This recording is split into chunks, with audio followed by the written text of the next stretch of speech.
let's change gears and head it over to Mike. He doesn't know what he loves. He's 7. Children know love more than we do.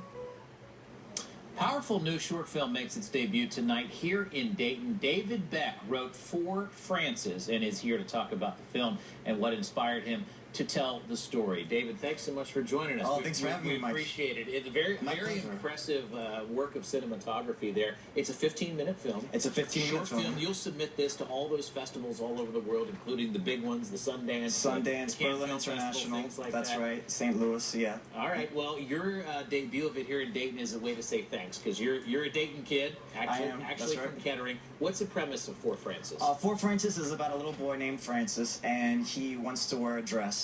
And it's also about his teacher, Mrs. Walker, who is a 2nd grade teacher, who inspires him to be himself and nurtures him. And the conflict happens when his dad has big issues with that, and then he confronts the school wanting answers and trying to figure out what it's all about. You were heavily involved in the production of this. I mean, you just about wore every hat that there is. The screenwriter. I wrote it. You wrote it. I composed the score. Produced it. And I co-produced it. How challenging was that? It was very challenging, but I also love it, you know. It's what I do for a living, and I love it. And I had a great production company, Star Films, helping me every step of the way. You can see some clips here, and you are one of the actors in it as well. Very impressive. You can always tell a quality film from some of the sound and lighting, and to get that right, that's truly in art, isn't it? Yeah, it really is. Yeah. And so we're really lucky to work with such great filmmakers.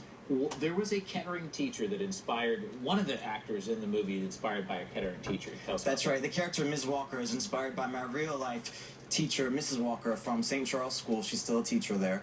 And she just inspired me at a time when I didn't believe in myself to believe in myself. And she said, I believe in you. And that's all she said. And she was a great teacher, and she was this self-actualized human being who I really admired.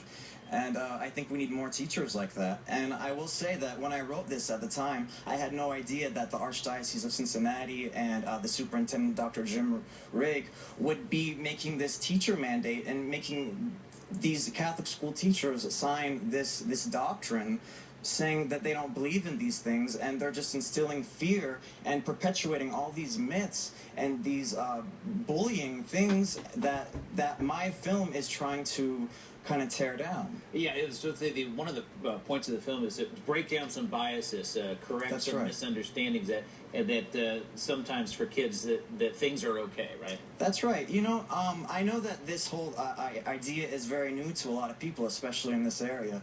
But, you know, if you don't know something, why don't you ask a question? You know, don't judge before you don't know. I mean, it's our human nature to judge. All right. But tonight at the Neon, right? Yeah, tonight at the Neon, 7:30. Check it out. Yeah, if you'd like to go to the screening, 7:30, Neon, East 5th Street in Dayton. And then after that, you'll have more screenings in New York. Right? We might have a couple more, but we're submitting to festivals, and it'll be in festivals at the end of this year and the beginning of next year. David, best of luck. Thanks so much, Mike. Thanks for having me. And let's go to Chris Mulcahy now with a look at our forecast. Chris? Well,